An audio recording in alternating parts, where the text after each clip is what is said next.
बिस्मिल्लाहिर्रहमानिर्रहीम। अस्सलाम वालेकुम। A1 टीवी के साथ मैं हूं राशिदा मुनीर। नजर डालते हैं हेडलाइंस पर।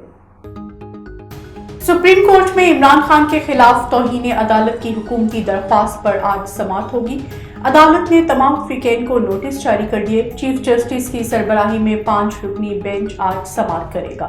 असेंबलियां तोड़ें या नहीं, कब तोड़ें, कैसे तोड़ें, पीटीआई के लिए फैसला करना मुश्किल। इमरान खान से मुलाकात में परवेज इलाही का इमरान खान को सब्र का मशवरा। कहा, असेंबलियां ना तोड़ें, पहले अपोजिशन को अदम एतमाद लाने दें।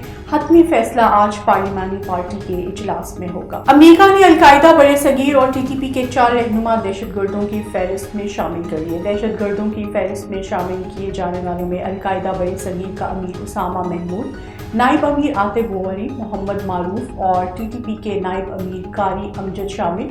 चारों को आलमी दहशतगर्द करार देने का ऐलान अमरीकी वजीर खारजा एंटोनी लिंकन ने किया। कराची में शोहर के हाथों 3 बच्चियों और बीवी के कत्ल का मुकदमा दर्ज।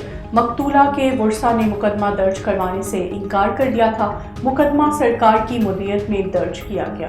पंजाब के मैदानी इलाकों में शदीद धुंध के बाइस बंद की जाने वाली मोटरवे M2 और M3 को खोल दिया गया। A1 टीवी से फिलवक्त इतना ही। मजीद बाखबर रहने के लिए देखते रहिए A1 टीवी। A1 टीवी, सब पे नजर, अंदर की खबर।